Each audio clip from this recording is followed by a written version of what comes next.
Street number 8 లో ఈ ఘటన చోటు చేసుకుంది. పోస్ట్ మార్టం కోసం మృతదేహాలను గాంధీ హాస్పిటల్ కూడా తరలించారు.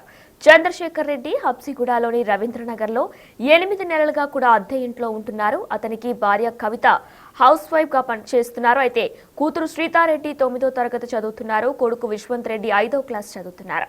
చంద్రశేఖర్ రెడ్డి ప్రైవేట్ కాలేజీలో లెక్చరర్ గా పనిచేస్తున్నారు. 6 నెలల కిందటి నుంచి కూడా ఉద్యోగం మానేశారు. దీంతో ఆర్థిక ఇబ్బందులు తలెత్తినట్లు కూడా తెలుస్తుంది.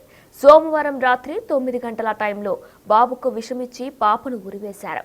పిల్లలు ఇద్దరు చనిపోయారని నిర్ధారించుకున్న తర్వాత భార్యాభర్తలు ఇద్దరు కూడా చెరో గదిలో వెళ్లి ఉరివేసుకుని ఆత్మహత్య చేసుకున్నట్లు కూడా సిఐ రవీంద్ర నాయక్ కూడా తెలిపారు. ప్రస్తుతం వాళ్ళ కుటుంబ సభ్యులంతా కూడా కన్నీటి పర్యంతమవుతున్నారు. మొత్తం హబ్సిగూడలో ఈ తీవ్ర విషాదం నెలకొంది. అయితే ఆర్థిక ఇబ్బందులు, ఆరోగ్య సమస్యల వల్లనే చనిపోతున్నట్లు కూడా ఆ ఇంటి యజమాని చంద్రశేఖర్ రెడ్డి ఒక లేఖ రూపంలో కూడా రాసుకొచ్చారు.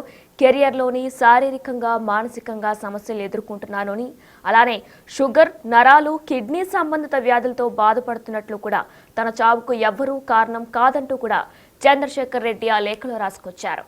రైట్, ఇదే అంశానికి సంబంధించి కూడా కుటుంబ సభ్యులు కూడా మాట్లాడారు. ముఖ్యంగా చంద్రశేఖర్ రెడ్డి మావయ్య కూడా బిగ్ టీవీతో మాట్లాడారు. వారు ఏం మాట్లాడారో ఇప్పుడు ఒకసారి చూద్దాం.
అమ్మాయి నా బిడ్డ నాయన లక్షదారు చేసేది. ఇంక నిన్న మొన్న ఒక్కనే ఉండడు.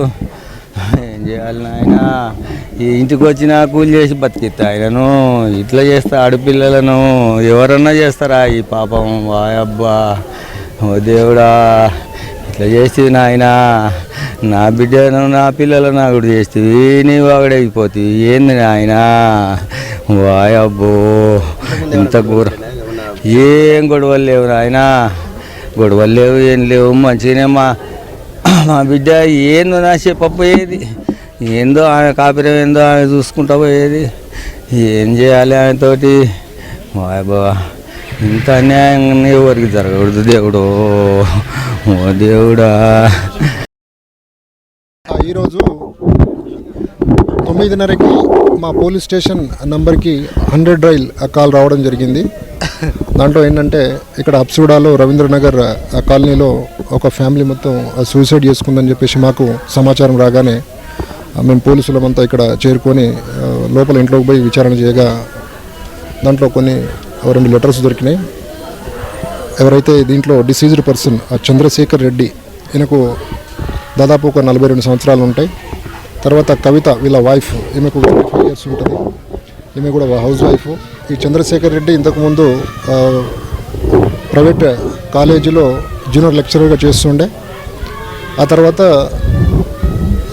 కొన్ని రోజుల క్రితం ఈయన జాబ్ మానేసిన తర్వాత ఈ ఫైనాన్షియల్ క్రైసిస్ ఏదో చాలా రోజుల నుంచి ఉన్నాయంట. సో ఆ సూసైడ్ నోట్లు ఏంటంటే, నాకు చాలా క్రైసిస్ ఉన్నాయి, అందుకోసం నేను నా ఫ్యామిలీతోటి సూసైడ్ చేసుకొని చచ్చిపోతున్నా అన్నట్టు కొద్ది ప్రాథమిక విచారణలో తెలిసింది. ఇప్పుడు కేసు కట్టేసి కేసుని దర్యాప్తు చేస్తాం. దీంట్లో నిజాలు ఫ్యూచర్లో ఇంకా మీకు తెలియపరుస్తాం. ఇప్పుడైతే ఆ 4 బాడీలని మేము అంబులెన్స్లో గాంధీ హాస్పిటల్కి షిఫ్ట్ చేయడం జరిగింది. కేసు చేసేసి తర్వాత ఈ కేసుని విచారణ చేపడతాం. దాని తర్వాత నిజాలు మీకు తెలియజేస్తాం.